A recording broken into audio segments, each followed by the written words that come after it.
जैन अपने बोलू भाई चकोले वाले। बाबा अब देखना कितना अच्छा लग रहा है। हेलो वो चूड़ियां तो देख कितनी सुंदर लग रही है। तुझमें बहुत सुंदर लगेगी, ले लेना।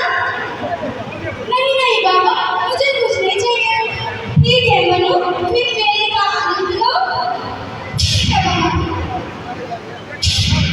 अरे ये कैसी आवाज है? अरे ये तो गोली की आवाज है। ये क्या गोरे बाबू आ रहे हैं, भागो भागो गोरे बाबू आ रहे हैं। अरे रुक जाओ यहाँ पे। क्या लगा रखा है ये सब? तुम लोग कभी मेला लगा लेते हो, कभी श्रृंगार करने जाते हो, और ये क्या पहन रखा है तुमने? क्या है? ये कोई मामूली कपड़ा नहीं है। अपने दुकानिया की आन बान और शान है। जाकर अपना काम करो। हमारे पास तुम्हारा एक फालतू का बकवास सुनने का टाइम नहीं है। तुम लोग सुन लो, ये देश तुम लोगों का नहीं है। तुम यहाँ हमारे मेहमान बनकर आए हो और हिंदुस्तान में मेहमान को देश का स्वरूप माना जाता है।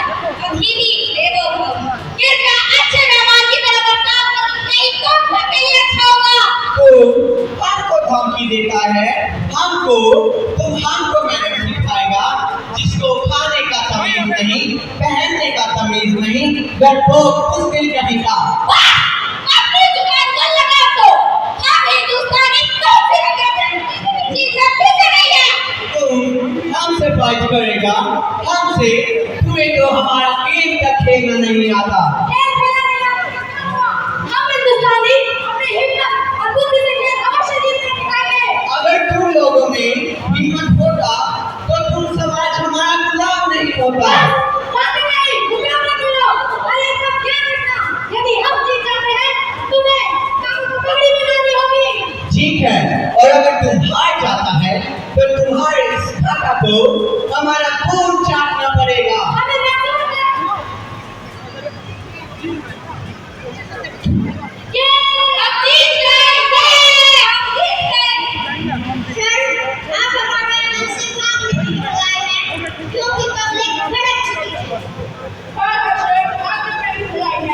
तुम ठीक कह रहे हो, चलो।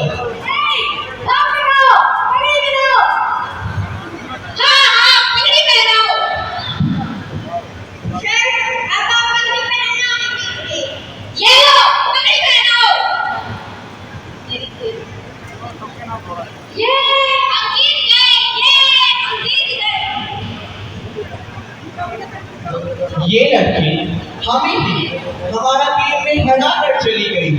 अभी से ये हाल है तो आगे जाके क्या करेगी? She is very dangerous and very strong girl. गौर से प्रे करो कि ये भारत की औरतें अभी तक अपने आप को नहीं जान पाए। जितनी भी बात तो बातें करिए कृपया करके वो हटवा दे। वरना हमें इन जो आलू का बचाव है हम भाई की छोड़ के हटवा दे। मैं बैठा हूँ यार। समय बीतता जाता है, मनु बड़ी होने लगती है और एक दिन अचानक से झांसी से मनु के लिए विवाह का निमंत्रण आता है। आइए देखते हैं क्या होता है।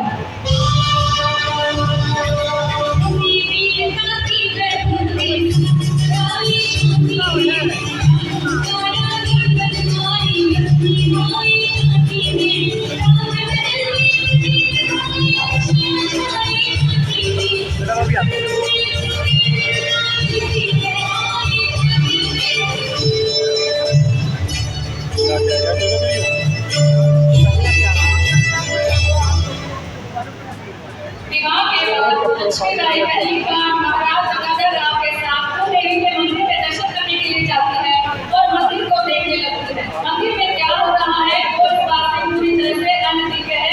देखिए क्या हो रहा है। जो हमारे को ठीक मकान की सुना बोल तो है।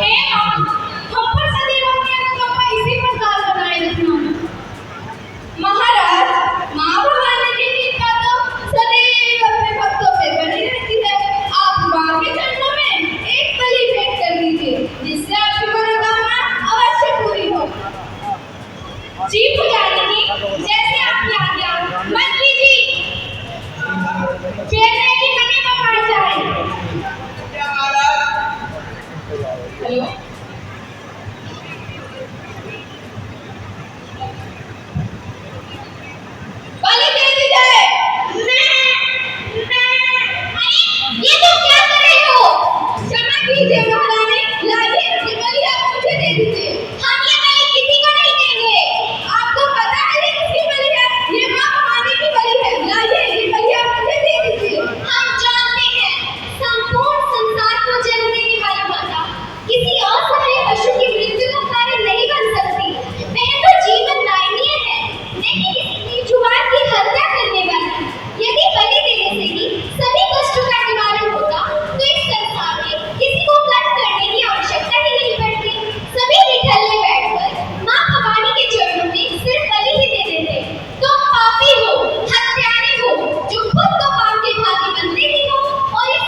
जी महारानी। हमारे राज्य में सभी सुखी तो हैं, किसी को कोई कष्ट तो नहीं है। नहीं महारानी। महारानी, आपके होते हुए इस राज्य में किसी को कैसी परेशानी हो सकती है?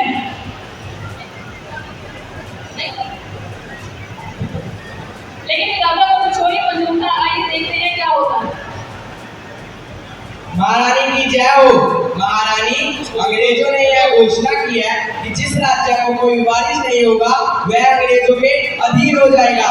अच्छा, ऐसे कैसे अधीन हो जाएगा? है तो झांसी का वारिस हमारा पुत्र दामोदर। उन्होंने दत्तक पुत्र को वारिस मांगने से इनकार कर दिया है महारानी। अच्छा, तो यह उनका झांसी को अधीन करने का षड्यंत्र है। हम भी इसका जवाब पत्थर से देंगे। क्या तुम सब हमारे साथ हो? रानी की उनकी बात सुनकर इस प्रकार से सभी सैनिकों में जोश बढ़ जाता है। आइए देखिए जरा।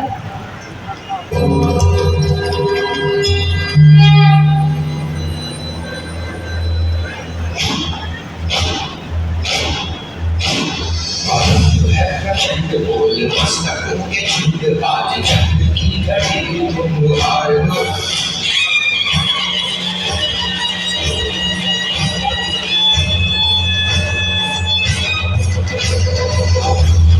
झंड बोल मस्तकों के झुंड आज जंग की घड़ी की तुम हार दो। आन शान या की जान का वो ज्ञान आज धनुष के बाण पे उतार दो। प्रचंड बोले मस्तकों के झुंड आज जंग की घड़ी में तुम हार दो। आन शान या की जान का वो ज्ञान आज धनुष के बाण पे उतार दो।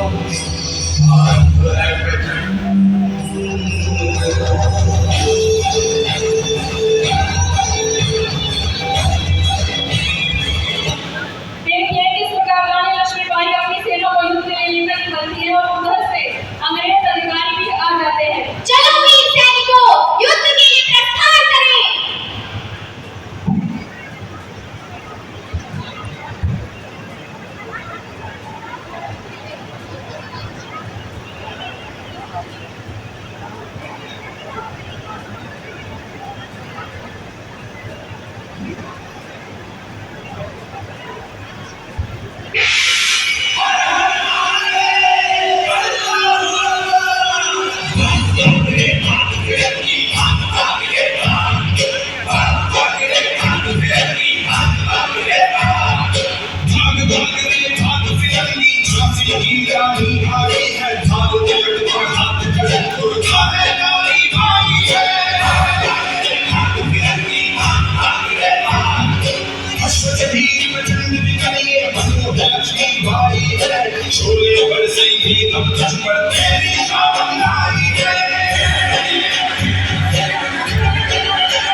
भाई साहब, आप अधिक से प्रिय हो चुकी हैं।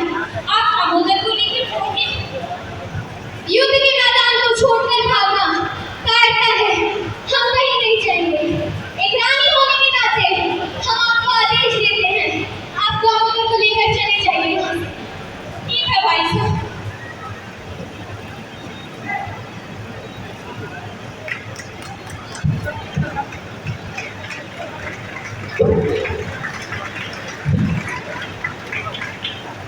यही से करो। आप याद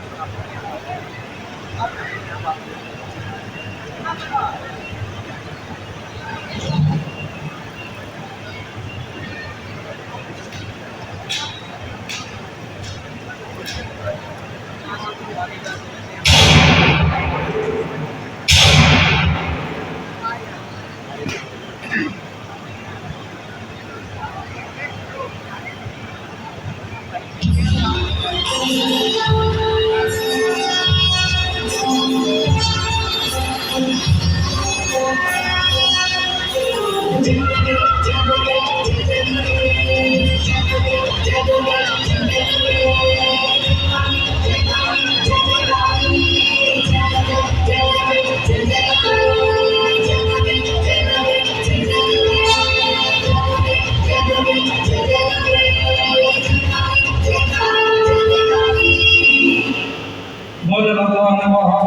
स्वामी की तो इसी क्षेत्र में पीछे मत समझना, हमें दुर्गा से काली बनने में समय नहीं लगता मिलता।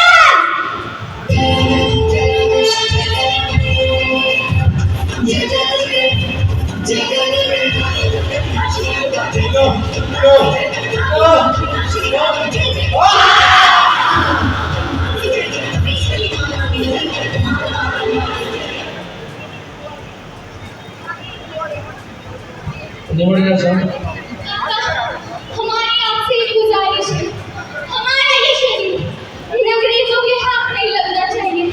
हमारा आखिरी संस्कार कर दिया।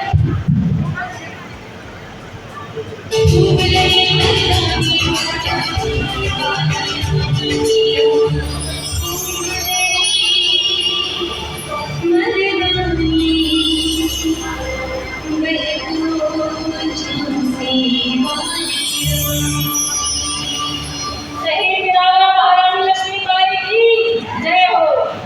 बोले भगवान महावीर